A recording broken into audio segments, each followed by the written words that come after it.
എല്ലാവർക്കും നമസ്കാരം. രത്നം വേൾഡിലേക്ക് സ്വാഗതം.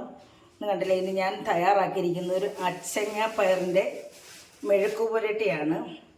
ഇത് ഞാൻ വെള്ളത്തിലിട്ട് വേവിക്കാതെ ഈ അച്ചങ്ങയുടെ വെള്ളവും ആവിയിലുമാണിത് വേവിച്ച് മെഴുക്ക് പുരട്ടിയിരിക്കുന്നത്.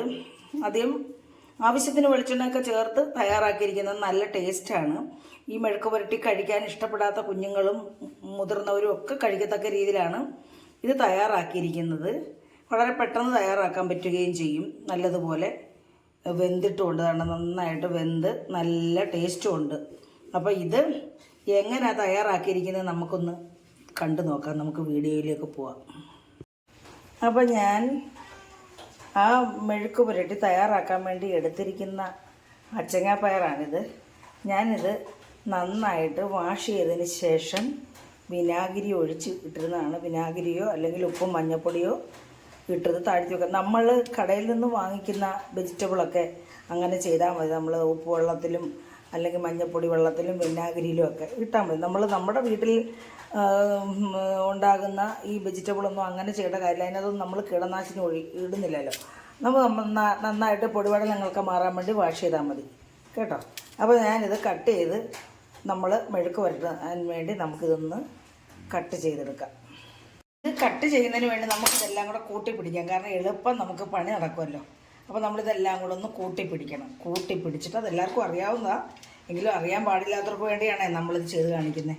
അപ്പോൾ ഇതെപ്പോഴും നമ്മൾ എല്ലാവർക്കും അറിയാം ഇങ്ങനെയൊക്കെ ചെയ്യാൻ കേട്ടോ. അപ്പോൾ നമ്മൾ ഈ കേടുള്ള സാധനമൊക്കെ കാണും, അതൊക്കെ നമ്മൾ മുറിച്ച് കളഞ്ഞിട്ട് ഇങ്ങനെ കുറേ കൂട്ടി പിടിക്കുമ്പോൾ നമുക്ക് പെട്ടെന്ന് നമ്മുടെ ജോലി ഒതുങ്ങും. അതാണ് നമ്മൾ ഉദ്ദേശിക്കുന്നത്. അപ്പോൾ നമ്മളിങ്ങനെ കുറേ ഇങ്ങനെ ഇങ്ങോട്ട് എടുത്തിട്ട് വേണേൽ നമ്മുടെ സൗകര്യം പോലെ ഒറ്റയ്ക്ക് എടുത്തോ ചെയ്യാം. അപ്പോൾ നമ്മൾ ഇത്രയും ഭാഗം അങ്ങ് കട്ട് ചെയ്ത് കളയണം. ഇതെല്ലാം നമ്മൾ കട്ട് ചെയ്തതിലും കുഴപ്പമില്ല. ഇതുപോലെ മരുന്നും അഴുക്കും ഒക്കെ ആയിട്ടിരിക്കുന്നുണ്ട്. അഴുക്കല്ല, അതിൻ്റെ കാണാനൊരു സുഖമില്ല. അപ്പോൾ നമ്മൾ ചെവിടും അങ്ങനെ തന്നെ കട്ട് ചെയ്ത് കളയാം. അല്ലെങ്കിൽ ലാസ്റ്റ് നമ്മൾ കട്ട് ചെയ്യുമ്പോൾ തന്നെ അത് ശ്രദ്ധിച്ച് അങ്ങ് ചെയ്താൽ മതി. അപ്പോൾ നമ്മളിങ്ങനെ എടുത്തിട്ട് ഇതേ രീതിയിൽ ഇങ്ങനെ എടുത്ത് ഇതേ രീതിയിൽ ഇങ്ങനെ കട്ട് ചെയ്യാം. അല്ലെങ്കിൽ നമുക്ക് കൈ വെച്ചും കട്ട് ചെയ്യാം. കൈ വെച്ചേ ഇതേ രീതിയിൽ എടുക്കാമെന്നുണ്ടെങ്കിൽ കൈ മുറിയാതെ ശ്രദ്ധിക്കാം. ഇതേ രീതിയിൽ അങ്ങ് കട്ട് ചെയ്യണം. ഇതേ രീതിയിൽ നമുക്കെല്ലാം ഇതേ രീതിയിൽ കട്ട് ചെയ്യാം. അല്ലാതെ ഇങ്ങനെ വേണമെങ്കിലും കട്ട് ചെയ്യാം. അന്നേരം ഫിംഗർ ക്യാപ്പൊക്കെ ഇട്ടുകൊണ്ട് വേണം ചെയ്യാൻ, അല്ല കൈ മുറിയാനുള്ള സാധ്യതയുണ്ട്. അപ്പോൾ ഇതേ രീതിയിൽ നമുക്കെല്ലാം ഒന്ന് കട്ട് ചെയ്തെടുക്കാം. അപ്പോൾ നമ്മുടെ അച്ചങ്ങയല്ല ഇതേ രീതിയിൽ കട്ട് ചെയ്യും. ഞാനേ 1/2 കിലോ അച്ചങ്ങയാണ് കേട്ടോ എടുത്തിട്ടുള്ളത്. അത് പറയാനങ്ങ് വിട്ടുപോയി. അപ്പോൾ ഇതിലേക്ക് നമ്മൾ ഉപ്പ്, ഈ അച്ചങ്ങയ്ക്ക് അത് ഉപ്പ് പിടിക്കാൻ വലിയ പാടാണ്. നമ്മൾ എത്ര വെന്ത് കഴിയുമ്പോഴും നമ്മൾ മെഴുക്ക് പരട്ടുമ്പോൾ പ്രത്യേകിച്ച് ഇതിൽ ഉപ്പ് നമുക്ക് പിടിക്കത്തില്ല. ഇതിനകത്ത് ഉപ്പ് നമ്മളിതിനകത്ത് വല്ല ചെറിയ സവാളയൊക്കെ ഇട്ടാൽ അതിനകത്ത് ഉപ്പ് പിടിക്കും, ഇതിനകത്ത് ഉപ്പ് പിടിക്കത്തില്ല. അപ്പം നമ്മൾ അതിനായിട്ട് നേരത്തെ ഉപ്പ് പരട്ടുവാണ്. ഇതൊരു 1/2 ടീസ്പൂൺ ഉപ്പാണ് കേട്ടോ. നമുക്ക് 1/2 കിലോ പയറിന് ഇത്രയും ഉപ്പ് മതി. കൂടുതൽ ഉപ്പായാലും ഞാൻ എപ്പോഴും പറയും, ഉപ്പ് കൂടിയാൽ നമുക്ക് ഒന്നും ചെയ്യാൻ പറ്റത്തില്ല. വേണമെങ്കിൽ നമുക്ക് ഉപ്പ് കുറഞ്ഞാൽ ഇച്ചിരി നീര് പറ്റി കൊടുക്കാം. ഇതിനോടൊപ്പം തന്നെ ഒരു 1/4 സ്പൂൺ മഞ്ഞൾപ്പൊടിയും കൂടെ ചേർക്കുന്നുണ്ട്. മഞ്ഞൾപ്പൊടി നമ്മൾ ഏത് ഭക്ഷണത്തിനും ചേർക്കുന്നത് നല്ലതാണ്. മഞ്ഞൾപ്പൊടി ഞാൻ പറഞ്ഞ ഒരു കീടനാശിനി കൂടാണെന്ന്. അപ്പോൾ അത് ഞാൻ ഇങ്ങനെ ഇളക്കി കൂട്ടി യോജിപ്പിച്ച് വെക്കുവാണ്. എന്താണെന്ന് അറിയാമോ, 5 മിനിറ്റ് ഞാനിങ്ങനെ വെക്കും. കാരണം നമ്മൾ വെള്ളം ഒഴിക്കാതാണ് ഇത് വേവിച്ചെടുക്കുന്നത്. വെള്ളം ഒഴിക്കാതെ തന്നെയാണ് നമ്മളിത് മെഴുക്ക് പുരട്ടി എടുക്കുന്നത്. അതിനായിട്ട് നമ്മളിങ്ങനെ ഉപ്പ് ചേർത്ത് വെക്കുമ്പം ഈ പയറിൽ ഉപ്പ് പിടിക്കുകയും ചെയ്യും, ഇതിനകത്തുള്ള വെള്ളവും ഇറങ്ങി വരും. അതിനാണ് നമ്മളിങ്ങനെ ചെയ്യുന്നത്. നമുക്കിത് കാണാം കേട്ടോ. 5 മിനിറ്റ് കഴിഞ്ഞിട്ട് ഇത് കാണാം. അപ്പോൾ ഇത് ഉപ്പും മഞ്ഞളും പുരട്ടി നമ്മളിതേ രീതിയിൽ ഒരു 5 മിനിറ്റ് 5ഓ 10ഓ എത്ര മിനിറ്റ് വെച്ചാലും കുഴപ്പമില്ല. ഇപ്പോൾ ഞാനിപ്പോൾ 5 മിനിറ്റേ വെക്കുന്നുള്ളൂ. അപ്പോൾ ഇത് 5 മിനിറ്റ് കൂടെ ഒന്ന് ഇരിക്കട്ടെ. 10-15 മിനിറ്റ് കണ്ടില്ലേ വെള്ളം ഇറങ്ങിയിരിക്കുന്നത്. അപ്പോൾ ഇതിനകത്ത് ഉപ്പും ഇതിനകത്ത് പിടിച്ചിട്ടുണ്ട്, വെള്ളം ഇങ്ങനെ ഇറങ്ങി വന്നിട്ടുണ്ടോ. ഇതേ രീതിയിൽ നമ്മൾ എടുത്താൽ നമ്മളിതിനകത്ത് ഉപ്പും പിടിക്കും. നമ്മളിതിനകത്ത് പ്രത്യേകിച്ച് വെള്ളം ഒഴിച്ച് വേവിക്കേണ്ട കാര്യമൊന്നുമില്ല. വേവിച്ച് കഴിയുമ്പോൾ അതിൻ്റെ ഗുണങ്ങളെല്ലാം അങ്ങ് പോകും. അല്ലെങ്കിൽ വെജിറ്റബിളൊക്കെ വേവിച്ച് കഴിയുമ്പോൾ അതിൻ്റെ മിക്ക ഗുണങ്ങളും വൈറ്റമിൻ സി ഒക്കെ അങ്ങ് നഷ്ടപ്പെടും. അപ്പോൾ നമുക്ക് മെഴുക്ക് പുരട്ടി തയ്യാറാക്കാം. അകത്തോട്ട് ഞാൻ ഒരു 1.5 ടേബിൾ സ്പൂണാണ് വെളിച്ചെണ്ണ ഒഴിച്ച് കൊടുക്കുന്നത് കേട്ടോ.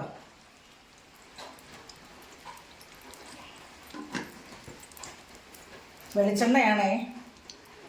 അപ്പോൾ ഇതിലേക്ക് ഒരു 1/2 സ്പൂൺ കടുക് ഇട്ട് കൊടുക്കുക. കടുകും കറിവേപ്പിലയും മാത്രമേ ഞാൻ ഇതിനകത്ത് ചേർക്കുന്നുള്ളൂ കേട്ടോ.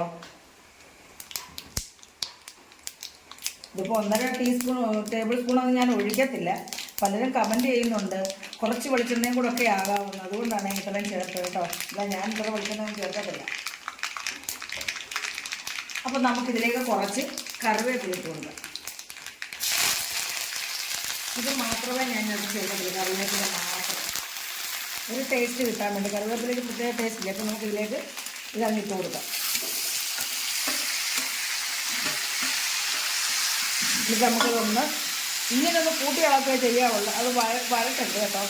ഇങ്ങനൊന്ന് കൂട്ടി ഇളക്കിയിട്ട് ഇത് നമ്മൾ അപ്പം തന്നെ അടച്ചു വെച്ചേക്കണം. എങ്കിൽ ഈ വെള്ളത്തിലും ഈ എണ്ണയ്ക്കകത്തും വേണം ഇത് കിടന്ന് വേകാൻ. അപ്പോൾ നമുക്കത് അടച്ചു വെക്കാം. അപ്പോൾ നമ്മൾ മീഡിയം പരുവത്തിലിട്ട് വേണം ഇത് വേവിക്കാനായിട്ട് കേട്ടോ.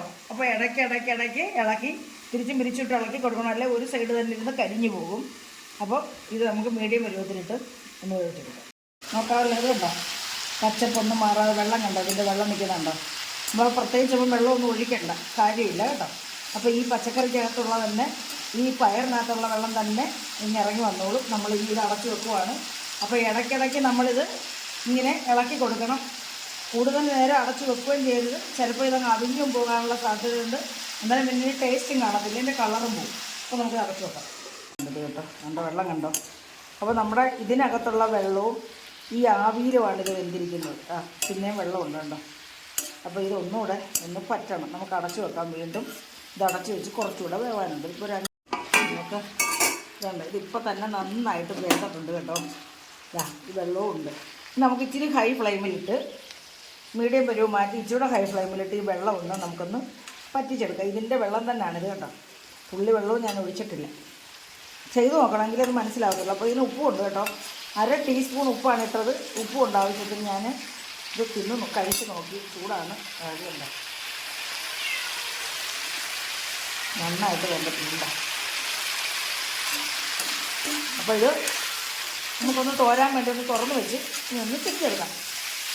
നമ്മളിങ്ങനെ വെള്ളമൊന്നും ഒഴിച്ച് ഇപ്പോൾ ഉപ്പും പിടിച്ചിട്ട് നമ്മളിങ്ങനെ ഉപ്പ് ചേർത്ത് ഒരു 5 മിനിറ്റ് വെച്ച് 10 മിനിറ്റ് വെച്ചിരുന്നുകൊണ്ട് ഇതിന് ഉപ്പും പിടിച്ചിട്ടുണ്ട് കേട്ടോ. അപ്പോൾ നമുക്കിങ്ങനെ ഇതിനൊന്ന് തോർത്തിയെടുക്കാം. ഇതൊന്ന് തോർത്തിയെടുക്കാം. ഇതിനകത്ത് ഞാൻ സവാളയോ ചെറിയുള്ളിയോ ഒന്നും ചേർത്തിട്ടില്ല. നല്ല ഡ്രൈ റോസ്റ്റ് ആക്കിയിട്ടുള്ള ഒരു മെഴുക്ക് പുരട്ടിയാണ്. നല്ല ടേസ്റ്റാണ്.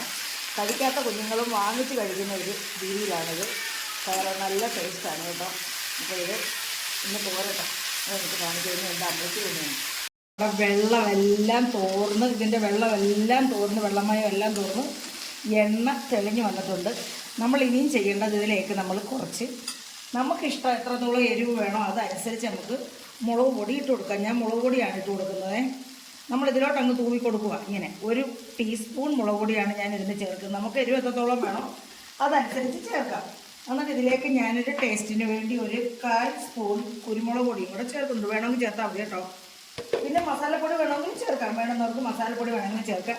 നമ്മളിനി ഇത് അങ്ങ് കൂട്ടി ഇതിനകത്ത് ഈ എണ്ണയ്ക്കകത്ത് ഒന്ന് വഴന്ന് വരണം. ഈ മുളക് പൊടി നന്നായിട്ട് മൂക്കണം. എണ്ണയ്ക്കകത്ത് ഇടണം. മൂത്ത് കഴിയുമ്പോൾ നല്ല പെർഫെക്റ്റായിട്ടുള്ള നല്ലൊരു മെഴുക്കുവരട്ടി കുഞ്ഞുങ്ങളെല്ലാം ഇത് കഴിക്കും. ഈ മുളക് ഇതിനകത്തൊന്നും മൂത്ത് പിടിക്കണ്ട. ഈ അടിക്കൊന്നും പിടിച്ചിട്ടില്ല കണ്ടോ. നമ്മൾ ഫ്രൈ പാനിൽ ചെയ്യുന്ന പോലെ തന്നെ അടിക്ക് പിടിക്കാതെ തന്നെ ഇത് കിട്ടിയിട്ടുണ്ട് കണ്ടോ. നല്ല പെർഫെക്റ്റ്. അപ്പോൾ ഇതൊന്ന് കൂട്ടി യോജിച്ച് ഇതിനകത്തൊന്ന് മൂത്ത് പിടിക്കട്ടെ. ഈ മുളകെല്ലാം ഒന്ന് പിടിക്കട്ടെ. മെഴുക്ക് പുരട്ടി ഇവിടെ റെഡി ആയിട്ടുണ്ട്. നല്ല ടേസ്റ്റും ഉണ്ട്, ആവശ്യത്തിന് ഉപ്പുമുണ്ട്, എരിവും എല്ലാം ഉണ്ട്. നല്ല ടേസ്റ്റ് ആയിട്ടുണ്ട്. ഇതുപോലെ എല്ലാവരും ചെയ്ത് നോക്കണം കേട്ടോ. നമ്മളിപ്പം ഞാൻ ഒരു 2 തണ്ട് കറിവേപ്പിലയും കൂടി ഇട്ട് കൊടുക്കുവാണേ. അപ്പോൾ നമുക്കിത് എന്നിട്ട് ഇത് സെർവിങ് പ്ലേറ്റിലേക്ക് മാറ്റാം. ആദ്യമായിട്ട് എല്ലാവർക്കും എൻ്റെ ഈ മെഴുക്ക് പുരട്ടി ഇഷ്ടപ്പെട്ട് കാണുമെന്ന് വിശ്വസിക്കുന്നു. ഇഷ്ടപ്പെട്ടിട്ടുണ്ടെങ്കിൽ എല്ലാവരും ഒന്ന് ലൈക്ക് ചെയ്യുക, കമൻറ്റ് ചെയ്യുക, സബ്സ്ക്രൈബ് ചെയ്ത് സഹായിക്കുക. പിന്നെ ആ ബെൽ ബട്ടണും കൂടി ഒന്ന് ക്ലിക്ക് ചെയ്യണമെങ്കിൽ മാത്രമേ ഞാനിടുന്ന വീഡിയോസിൻ്റെയൊക്കെ നോട്ടിഫിക്കേഷൻ നിങ്ങൾക്ക് കിട്ടുകയുള്ളൂ. അപ്പോൾ അടുത്ത ഒരു നല്ല വീഡിയോ ആയിട്ട് വരുന്നവരെയും എല്ലാവർക്കും എൻ്റെ നന്ദി, നമസ്കാരം.